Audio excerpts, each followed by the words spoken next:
जी हाँ, आदित्य का महाअभियान और सूरज के लिए हमारी नई उड़ान। और आप सभी को, हमारे देश के वैज्ञानिकों को, इसरो को सबसे पहले इस शानदार उपलब्धि पर बहुत बहुत बधाई। अब से थोड़ी देर पहले श्रीहरिकोटा के सतीश धवन स्पेस सेंटर से लॉन्च हुआ भारत का पहला सूर्य मिशन। जी हां, भारत का पहला सूर्ययान। ये वो तस्वीरें हैं जब भारत ने अपने पहले सोलर मिशन की सफल लॉन्चिंग की और अपने महाअभियान पर बढ़ निकला।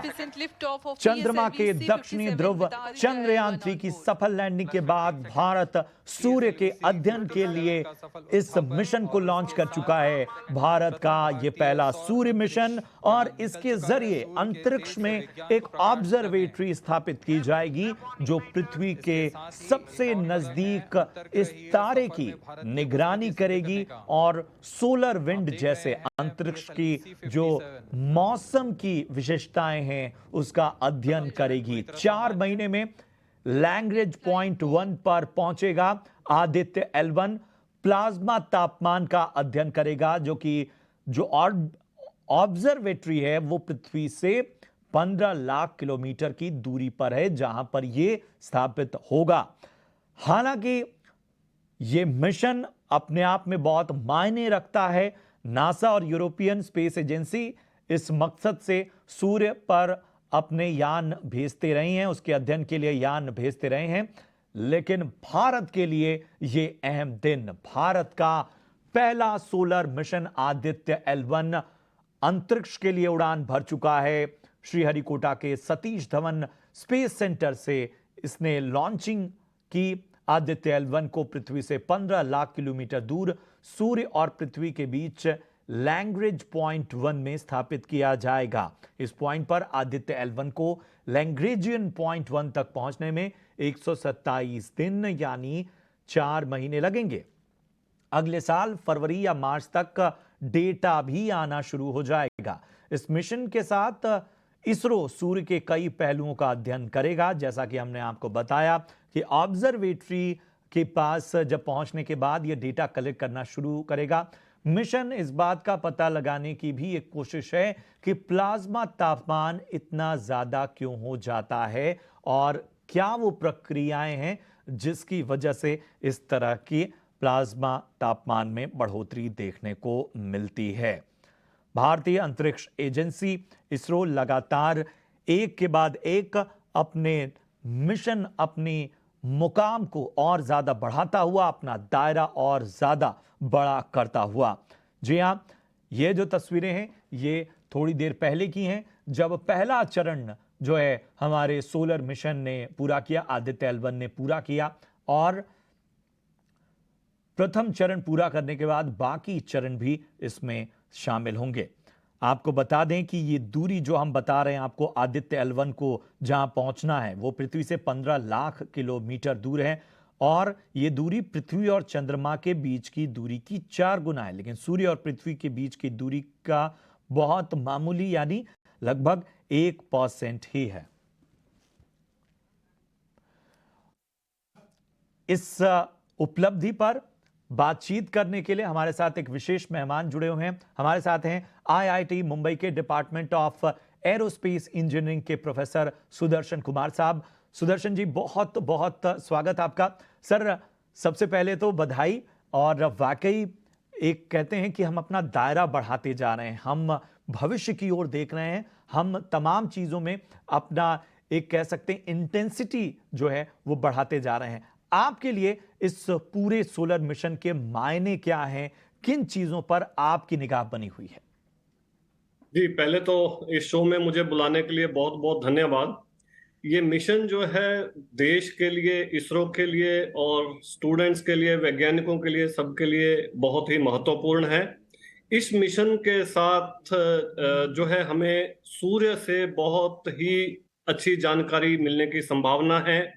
जैसे कि बहुत बार हमें बहुत सारे, जैसे कि वहां से प्लाज्माज निकलते हैं सूर्य से, और वो प्लाज्माज हमारे कम्युनिकेशन सिस्टम्स को और बहुत सारे मौसम को अफेक्ट करते हैं।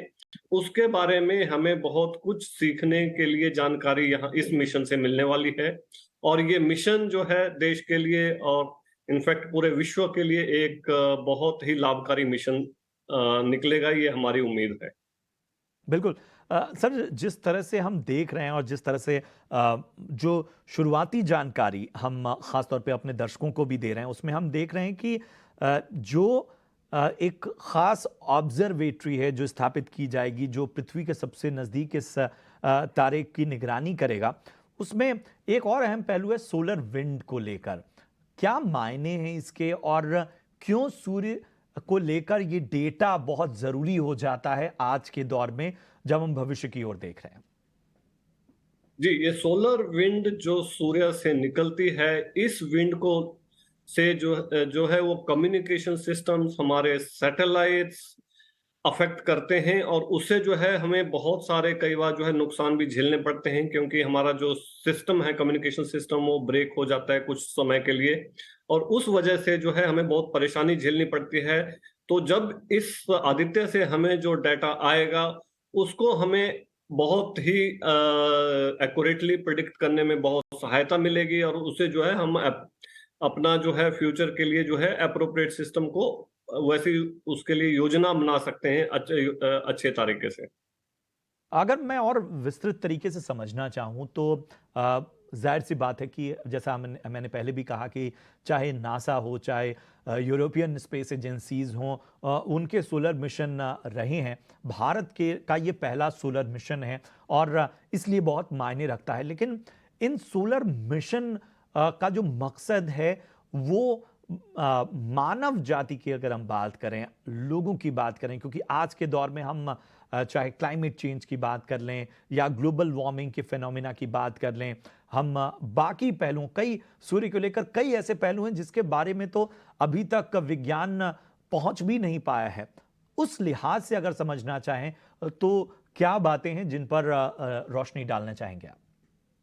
जी, सो ऐसे बहुत सारे पहलू हैं, जैसे आपने अभी बताया कि सूर्य के बारे में कि एग्जैक्टली सूर्य के जो सतह है, उस सतह पे ऐसा क्या चल रहा है कि जो ये सोलर विंड बनते हैं, वहां पे जो डिसकंटिन्यूटीज हैं सूर्य से वो जो आती हैं, उससे हमारी लाइफ जो अफेक्ट होती है, उन सब के बारे में ये मिशन जो है हमें एक बहुत अच्छी जानकारी देने के लिए लाभकारी साबित होगा। ये हमारी जो है इस मिशन से पूरी उम्मीद है कि ये मिशन सक्सेसफुल होगा, और उससे हमें ये सारी जानकारियां लेने में बहुत सहायता मिलेगी। बिल्कुल, बिल्कुल। अगर इन तमाम मिशंस को देखें और भारत की बढ़ती एक हैसियत को देखें, हमने देखा कि चंद्रयान 3 और अब इस सोलर मिशन आदित्य L1, एक एक दायरा बढ़ रहा है। जब आप लोग तो तमाम बड़े-बड़े कॉन्फ्रेंसेस में और दुनिया भर में जब वैज्ञानिकों की बातें सुनते हैं या उनके आर्टिकल्स पढ़ते हैं, भारत की हैसियत जो है इस दिशा में, विज्ञान की दिशा में किस तरह से तेजी से बढ़ रही है और अभी आगे आपको और कौन-कौन सी संभावनाएं नजर आ रही? जी, अभी जैसे मैं पिछले अपने 5, 6, 7 वर्षों का अगर अनुभव साझा करूं, तो जब भी हम दुनिया में कहीं ये वैज्ञानिक कॉन्फ्रेंसेस में या मीटिंग्स में जाते हैं, तो विज्ञान की दिशा में भारत की जो इमेज है वो काफी ऊपर गई है, कि भारत में भी टॉप क्वालिटी का, बेस्ट क्वालिटी का जो है शोध कार्य हो रहा है, और वो शोध कार्य जो है किसी भी देश से कम नहीं है, और हम उस दिशा में बहुत अच्छे से प्रोग्रेस कर रहे हैं। और जहां तक ये स्पेस की बात है, उस स्पेस में अभी बहुत सारी दिशाएं हैं काम करने के लिए, हम उन दिशाओं में काम कर रहे हैं। आईआईटीज और इसरो मिलके बहुत अच्छा काम करें नई टेक्नोलॉजीज डेवलप करने में, और ये जो है हमारा जो कोलैबोरेशन है ये चलता रहेगा कि हम और अच्छे से इस काम को करें, और दुनिया में भारत को जो है एक चमकता हुआ सितारा जो है स्थापित करें कि भारत किसी से कम नहीं। बिल्कुल, भारत किसी से कम नहीं है और यही वजह है कि जब बात होती है बड़े-बड़े मिशन की, तो आजकल दुनिया दंग है भारत के इन स्पेस मिशन के बजट को लेके। क्या आपको भी हैरानी होती है कि इस तरह के किफ़ायती बजट में ऐसे बड़े-बड़े मिशन जिनका बाकी देशों की हम बात करें, बाकी स्पेस एजेंसीज़ की बात करें, तो वहाँ तो तैयारियों में ही इतना खर्च हो जाता है? जी, ये एक बहुत बड़ा पहलू है कि भारत के जो मिशंस में जो खर्चा आता है वो दूसरे मिशंस के कंपैरिजन में बहुत कम रहता है। इसमें बहुत सारे पहलू हैं, बट मैं तो यही कहना चाहूंगा कि भारत में जो तरक्की हुई है पिछले 20-25 सालों में, उसका एक श्रेय इसी को जाता है कि भारत में कोई भी काम करने के लिए हमने जो नई तकनीकें डेवलप की हैं, उन तकनीकों को इम्प्लीमेंट करने तक में हम जो है बहुत कम पैसा, बहुत कम इन्वेस्टमेंट करते हैं, और हम जो है उनको बहुत सक्सेसफुली कर रहे हैं। चाहे वो स्पेस साइंस हो, चाहे रॉकेट साइंस हो, या चाहे एयरक्राफ्ट इंजिन हो, सब सब एरियाज में हम बहुत कम खर्च के साथ, बहुत कम इन्वेस्टमेंट के साथ जो है हम जो है ये सारे मिशंस को सक्सेसफुल करने में अभी तक सक्सेसफुल हुए हैं। बिल्कुल, बिल्कुल।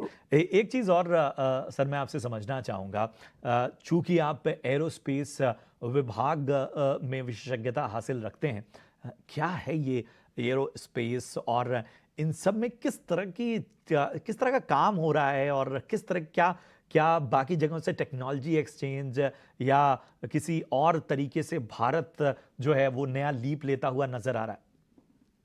जी, अगर हम स्पेस रिसर्च एजेंसी जैसे इसरो की बात करें, तो इसरो जो है अभी ऑलरेडी अगले 20 साल के लिए क्या मिशन होना चाहिए, क्या विजन होना चाहिए, कौन कौन सी टेक्नोलॉजीज होना चाहिए, उस पे काम कर रहा है।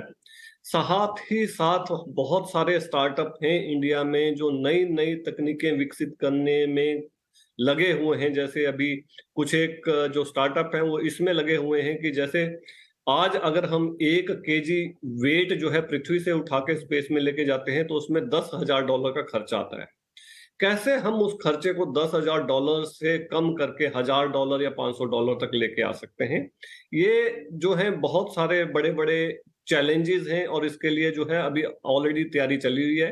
वो तैयारी एक आईआईटी से लेके इंडस्ट्री तक सब जगह पे कोलैबोरेट करके चल रही है, और अगर हम इसमें सक्सेसफुल हो गए तो we will be the number one in the world, not number two when compared to anybody else. बिल्कुल, बिल्कुल। सर एक आखिरी सवाल जाते-जाते मैं पूछूँगा, चूँकि हम तमाम उपलब्धियों और इन सब की बात कर रहे हैं, लेकिन आप लोग चैलेंजेस को भी देखते होंगे। आपकी ओर से क्या रिकमेंडेशंस होंगी या क्या वो पहलू होंगे जिन पर आप रोशनी डालना चाहेंगे कि भारत थोड़ा वहाँ पर और ज़्यादा मजबूत भारत को बनना चाहिए? रिसर्च के बारे में, R&D पर बार-बार बात होती है, ज़रा इस पर भी रोशनी डालें। क्या आप क्वेश्चन फिर से जी, रिपीट जी। करेंगे क्या? हाँ। अगर हम इसको थोड़ा क्रिटिकल होके देखें तो चैलेंजेस क्या देख रहे हैं आप और आपको क्या लगता है कि किन चीज़ों पर और ज़्यादा हमें मेहनत करने की या काम करने की आवश्यकता है? क्योंकि जी R&D को लेकर भी बार-बार चर्चाएँ होती हैं कि थोड़ा इस पहलू को भी मजबूत करना होगा। जी जी, एक तो इस विषय में मैं ये कहना चाहूंगा कि हमारा जो स्पेस साइंसेज में है वो हम जो है बहुत अच्छे से काम कर रहे हैं, और हमारे जो विजन है अगले 20-25-30 सालों के लिए वो वर्ल्ड में किसी से भी कम नहीं है।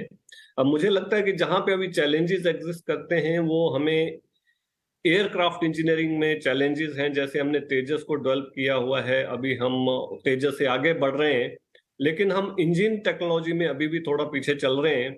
तो ये एक कुछ एरियाज हैं जहां पे हमें इन्वेस्टमेंट ज्यादा करने की जरूरत है, वहां पे कुछ डेवलपमेंट्स करने की जरूरत है। वहां पे हमें अपना फोकस जो है बढ़ाना पड़ेगा। साथ ही साथ मैं ये भी चाहूंगा कि जो हमारा टैलेंट बाहर है, उस टैलेंट को हम कैसे यूज कर सकते हैं देश की तरक्की के लिए, इन पर्टिकुलरली जो एरिया मैंने मेंशन किए उन एरियाज में। तो ये कुछ एक विषय है जिनमें जो है देश को जो है एक स्टेप लेना पड़ेगा और उसमें आगे बढ़ना पड़ेगा। बिल्कुल, बिल्कुल। भारत जो है वो नई इबारत लिख रहा है और विज्ञान की दिशा में तो हम जिस तरह से अपना दायरा बढ़ा रहे हैं वो काबिले तारीफ़ है, काबिले गौर है और पूरी दुनिया भारत का ये दम देख रही है और हैरान है, दंग है कि आखिर इतने किफ़ायती बजट में हम एक से बड़े-बड़े मिशन कैसे लॉन्च कर रहे हैं। चंद्रयान 3 के बाद आदित्य L1 मिशन, भारत का पहला सोलर मिशन अपनी एक नए सफर पर निकल चुका है। हम चाहेंगे कि ये जो भी इसका मकसद है उसमें कामयाब हो। हमारी ओर से ढेर सारी शुभकामनाएं। बहुत बहुत शुक्रिया करेंगे प्रोफेसर सुदर्शन हमसे जुड़ने के लिए, हमारे लिए समय निकालने के लिए और इस विषय पर बहुत ही बारीक विश्लेषण करने के लिए। तो आपको बता दें कि भारत का पहला सोलर मिशन लॉन्च हो गया है, तमाम चरण पूरा करता हुआ अपने आगे के सफर में बढ़ता हुआ। अब यहां से जो उसकी ऑब्जर्वेटरी है वहां पर ये पहुंचेगा और 15 लाख किलोमीटर, जी हां, पृथ्वी से 15 लाख किलोमीटर यहाँ पर इस ऑब्जेक्ट्री में जब वो पहुंचेगा, यहाँ से वो सूर्य का अध्ययन करेगा, प्लाज्मा का अध्ययन करेगा, कई और पहलुओं के बारे में डेटा जुटाएगा और इस बारे में आगे भी हम आपको अपडेट देते रहेंगे। फिलहाल यहाँ रुकेंगे एक छोटे से ब्रेक के लिए, फौरन हाजिर होते हैं।